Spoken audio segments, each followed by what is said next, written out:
नमस्कार दोस्तों, गांधी का जो सेकंड पार्ट में है मैं उसको डिस्कस करने जा रहा हूँ। इसमें गांधी जी इंडिया में आ चुके हैं, इंडियन नेशनल मूवमेंट अपने पीक पे है। इस चीज़ को लेकर के हम इस वीडियो में ब्रीफ डिस्कस करेंगे। इंडियन नेशनल मूवमेंट में किस तरह से गांधी ने पूरे इसके नेचर को बदल के रख दिया, और जो थर्ड पार्ट बनाएंगे गांधी जी को लेकर के, उसमें गांधी की फिलोसफी होगी, राइट।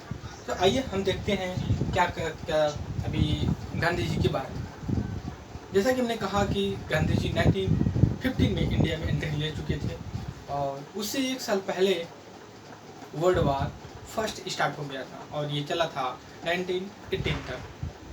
गांधी जी पुरजोर समर्थन किए वर्ल्ड वार 1 में, और यंग पीपल्स को मोटिवेट किए कि आप लोग इसमें पार्टिसिपेट करिए और ब्रिटिश का हेल्प करिए। और इस वजह से इनको agent of recruitment in British army जैसे नामों से उपाधि से बुलाने जाने लगा।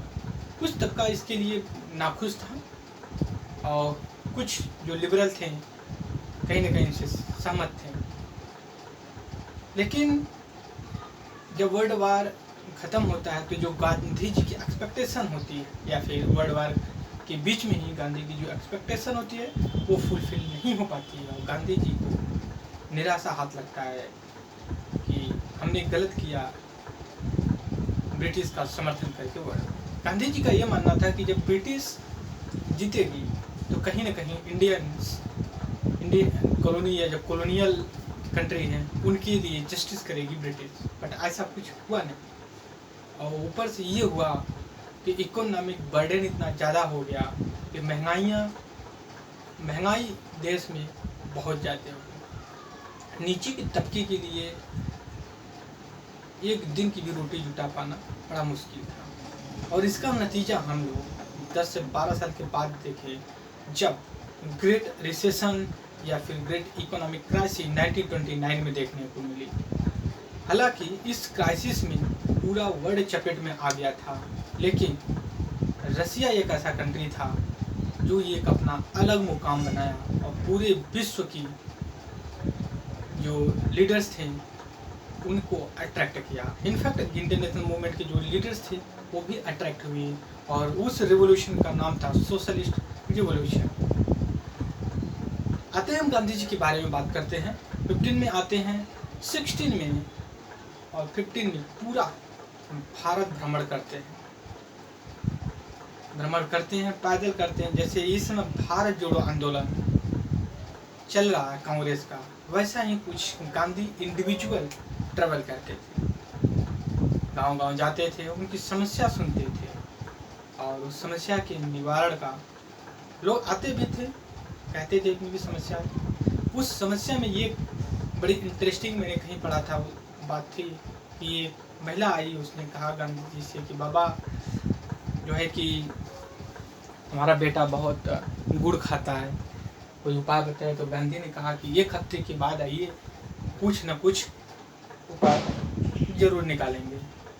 1 हफ्ते के बाद आती है महिला, कहती है बाबा बताए। उसने कहा कि बच्चा कहाँ है, बच्चे को कहा देखें और कहें कि बेटा खाओगे गुड़ ज़्यादा मीठा तो फला चीज़ें होंगी। औरत ने कहा कि बाबा आप भी तो उस दिन भी कह सकते थे। कहे कि हम उस समय खुद गुड़ खाते थे इतना कि बच्चे को हम क्या सजेशन देते। हमने 1 हफ्ता कंट्रोल किया, नहीं खाया, तो मुझे लगा कि मैं जब कर सकता हूँ तो ये भी कर सकता है। तो ये गांधी की गजब की एक्सपेरिमेंट या फिलोसफी बोल सकते हैं। आइए हम देखते हैं गांधी का पहला जो सक्सेसफुल मोमेंट होता है, या फिर कह सकते हो कि गांधी जी को एक जो व्यक्ति होते हैं मिलते हैं लखनऊ में, उनका नाम होता है राजकुमार शुक्ला। वो बिहार से बिलोंग करते हैं, और उनके बारे में सुने होते हैं, गांधी के बारे में सुने होते हैं राजकुमार शुक्ला जी। और वो कहते हैं गांधी से समस्या चंपारण बिहार की, कहते हैं बाबा ऐसी समस्या। वो समस्या थी इंडिगो प्रोडक्शन को लेकर के, जिसको 3 कठिया भी बोला जाता है। उनकी बात को माने 1917 में चंपारण गए, वहाँ पे ब्रिटिश उनको अलाउड नहीं कर रही थी। तो उन्होंने कहा कि हम जाएंगे चाहे जिस हद तक मुझे जाना पड़े। तो लास्ट में वहाँ का मजिस्ट्रेट परमिशन मिला उनको, गए और ये 3 कटिया नील जो था इंडिगो का प्रोडक्शन, ये सक्सेसफुल रहा और इससे गांधी जी की जो छवि थी या फिर कह सकते जो कद था और बढ़ने लगा। उसी के 1 साल के बाद 2 और मूवमेंट गांधी का लगातार सक्सेस हुआ। एक था खेड़ा पीजेंट मूवमेंट, जो ये डिमांड कर रहे थे कि जो एग्रीकल्चर पे टैक्स लग रहा था उसको छूट दिया जाए, क्योंकि फेमाइन के चक्कर में मतलब सूखा पात की वजह से तो एग्रीकल्चर अच्छी ना हो सकी। दूसरा एक था अहमदाबाद मिल, जिसमें बोनस का इशू था। हालांकि खेड़ा में सरदार वल्लभ भाई पटेल पुरजोर समर्थन किए गांधी जी का और सक्सेस रहा अहमदाबाद में। तो ये 3 मूवमेंट गांधी जी को वर्ल्ड लीडर तो बना ही दिया और उसके साथ एक इंडियन नेशनल मूवमेंट का आइकॉन बना दिया। कोई भी प्रॉब्लम इसके बाद होती थी बात तो लोग गांधी की तरफ देखते थे, कोई ना कोई गांधी सलूशन निकाले। तो 1718 में जब 1718 का हुआ, उसी के दरमियान ये भी हमने देखा कि वर्ल्ड वार ख़त्म हो गया 18 में। जब ख़त्म हुआ तो जो गल्फ कंट्री इस्लामिक कंट्री थी वहाँ पे एक पोस्ट होती थी खलीफा की, जो मुस्लिम वर्ल्ड लीडर को रिप्रेजेंट करता था। During the war British promised किया था कि हम इस पोस्ट को वैसे कि वैसे बनाए रहने देंगे और वो रहेंगे, लेकिन वर्ल्ड वार जब ख़त्म हुआ तो ऐसा नहीं हुआ और उसका पूरे विश्व में विरोध हुआ जो इस्लामिक लोग थे। और उसी का एक नज़ारा इंडिया में, जिसको खिलाफत मूवमेंट कहते हैं।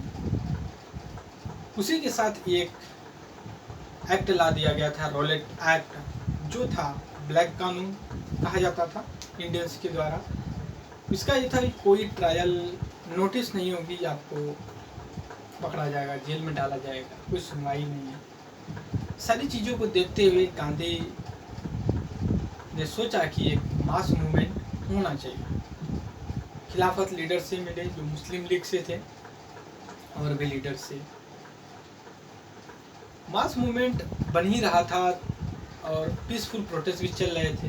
तभी अप्रैल 13, 1919 को पंजाब जलियांवाला बाग इंसिडेंट, पीसफुल लोग प्रोटेस्ट करने जाते हैं कि सत्यपाल खिचड़ी जैसे एक नेशनल लीडर होते हैं उनको अरेस्ट कर लिया जाता है।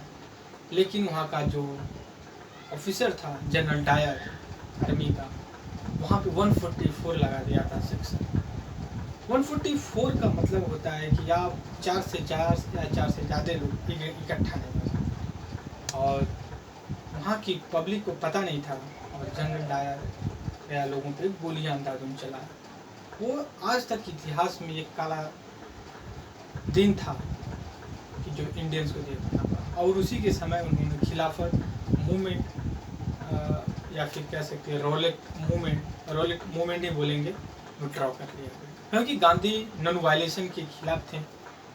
उसके बाद मूवमेंट बना फिर एक NCM जैसे नॉन कोऑपरेशन मूवमेंट, मतलब कि हम ब्रिटिश का समर्थन नहीं करेंगे, ऐसा मूवमेंट बना। नेशनल मूवमेंट जो शुरू हो रहा था उसको खिलाफत मूवमेंट को भी अपने में समेट के रख लिया। तो इसलिए इस मूवमेंट को खिलाफत नॉन कोऑपरेशन मूवमेंट या असहयोग खिलाफत आंदोलन 20 में 1920 में शुरू होता है, पिक पे होता है। गांधी जी कहते थे हम 1 साल में इंडिपेंडेंस पा जाएंगे। और उस समय के जो यूथ थे बड़े ही उत्सुक थे और जोश में थे और एक कहते थे कि गांधी जी हमें आज़ादी दिला देंगे। इसका नज़ारा आप देख सकते हैं जब अजय देवगन की मूवी है भगत सिंह, और भी मूवियाँ बनी बबीते बन जाए लोग बनाए। भगत सिंह की काफ़ी अल्टीमेट मूवी है, तो उसमें ऐसी चीज़ें सुनने को मिलती है। लेकिन अनफॉर्चुनेटली 1922 में, आज से मतलब 100 साल पहले 5 फरवरी को चौरी चौरा इंसिडेंट हो जाता है।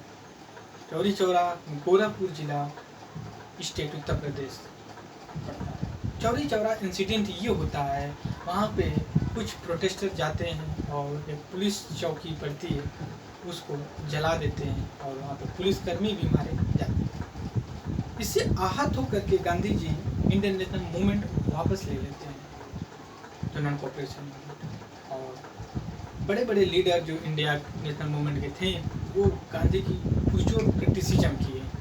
एक छोटी सी गलती पूरे देश को नहीं पनिशमेंट दी जाती, क्योंकि आंदोलन पिक पे था। गांधी क्यों वापस लिए, क्यों लेना चाहिए था, नहीं लेना चाहिए था, इसका मैं जब फिलोसफी ऑफ गांधी का बताएंगे उसमें डिस्कस करेंगे तीसरी वीडियो में। वापस लिए और उसी समय कांग्रेस फिर दो धड़ों में बढ़ती है, जिसको Swarajist, non Swarajist, changer, non changer. Changer का ये था पॉइंट ऑफ व्यू जिसमें सी.आर. दास, मोतीलाल नेहरू जैसे लोग कहते थे कि हमें इंपीरियल काउंसिल में लेजिस्लेशन में भाग लेना चाहिए, और जो नॉन स्वराजिस्ट, नो चेंजर थे उन्होंने कहा कि नहीं, हमें नहीं करना चाहिए, और गांधी का जो कंस्ट्रक्टिव वर्क है उसमें पार्टिसिपेट करना चाहिए और उसको बढ़ावा देना। गांधी का कंस्ट्रक्टिव वर्क भी हम गांधी की फिलोसफी में डिस्कस करेंगे। और उसके बाद गांधी 1924 में बेलगांव में जो इंडियन नेशनल कांग्रेस का सेशन होता है एनुअली, मुझे लगता है कि वो सेशन जो हुआ वहाँ पे वो था 43rd सेशन था बेलगांव में, उसमें प्रेसिडेंट बने ये। और उसके बाद साइमन कमीशन आया, फिर साल्ट मूवमेंट से ही निकल करके एक आता है आपका सीडियन, नॉन सिविल डिसोबीडियंट मूवमेंट। एक था असहयोग और एक बना सविनय अवज्ञा आंदोलन, सिविल डिसोबीडियंट मूवमेंट।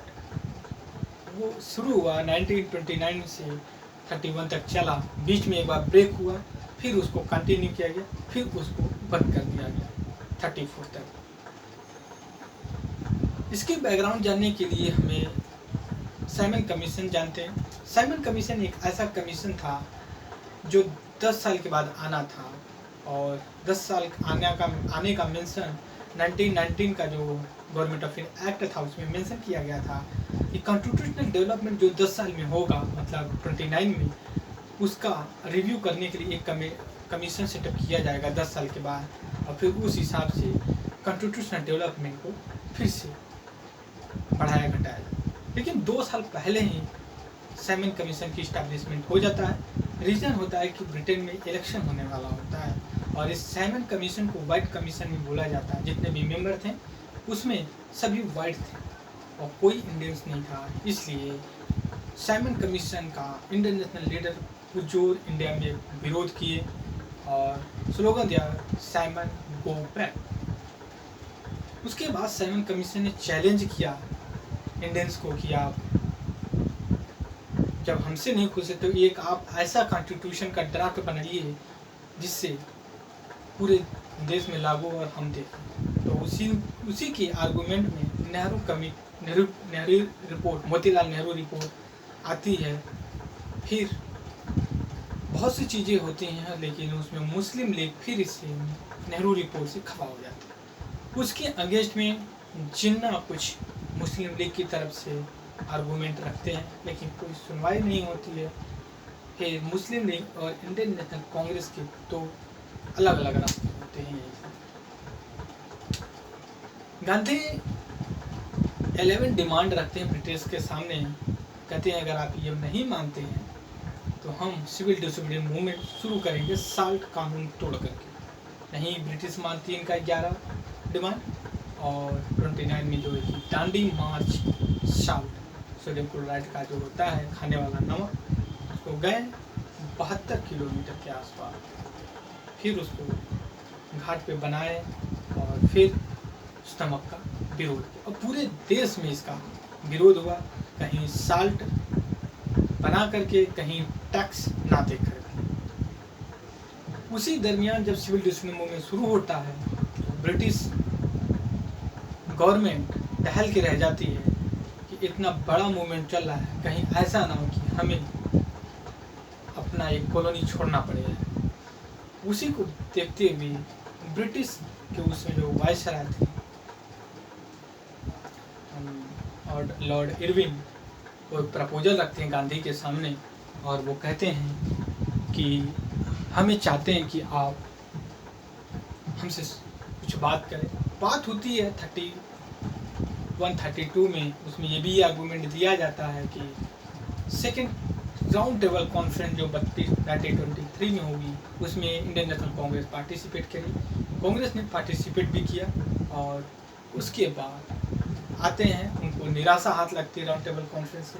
फिर सिविल डिसोबीडियंस मूवमेंट स्टार्ट होता है। फिर कुछ दिन के बाद विड्रॉ कर लिया था क्योंकि उतना जोश नहीं होता है। फिर गांधी गांव की तरफ अपने कंस्ट्रक्टिव वर्क में लौटते हैं और फिर 1939 में वर्ल्ड वार सेकेंड स्टार्ट हुआ। उस समय अलग अलग लीडर्स के अपनी अपनी ओपिनियंस था, अपने अपने व्यू थे कि क्या एक मास मूवमेंट शुरू करना चाहिए कि नहीं करना चाहिए। किसी को रास्ता नज़र नहीं आ रहा था तो लोग गांधी की तरफ देखे तो गांधी ने एक सूत्र दिया कि आप इंडिविजुअल व्यक्तिगत सत्याग्रह चलाइए। हर व्यक्ति अपने आप में एक आंदोलन बना। पहला विनोबा भावे, दूसरा पंडित जवाहरलाल नेहरू इंडिविजुअल सत्याग्रह का। उसी दरमियान ब्रिटिश गवर्नमेंट जो वायसराय थे लेनिथ को कई प्रपोजल दिए, जिसको अगस्त ऑफ लेनिथ को प्रपोजल किया जाता है। कांग्रेस नहीं मानती है और वर्ल्ड वार चलता रहता और फिर क्रिप्स मिशन आता है, नहीं कोई समझौता हो पाता है। तो 1942 में मुंबई, बॉम्बे, ग्वालियर टैंक से क्विट इंडिया मूवमेंट का आह्वान होता है और जिसको अगस्त मूवमेंट भी कहा जाता है क्योंकि वो 8 अगस्त को पास किया गया था। उसमें गांधी जी ने स्लोगन दिया था डू और डाई, करो या मरो। मतलब डू और डाई का भी मतलब मैं गांधी की फिलोसफी में पता है। उसके बाद बहुत से प्रपोजल आते हैं, वॉवेल, माउंटबेटन जैसे कैबिनेट मिशन। इंडियंस भी काफ़ी करते हैं, CR दास, देसाई फार्मूला, वह कोई सोल्यूशन नहीं निकलता। धीरे धीरे ये होता है कि ब्रिटिश को छोड़ना पड़ा इंडिया 1947 में और 48 में अनफॉर्चुनेटली गांधी का असैसिनेशन होता है और गांधी अपने लास्ट क्षणों में यही कह के जाते हैं, हे राम। इसलिए कहा जाता है गांधी मरते दम तक भी नॉन वायलेशन के समर्थक है। हिंसा को कभी उन्होंने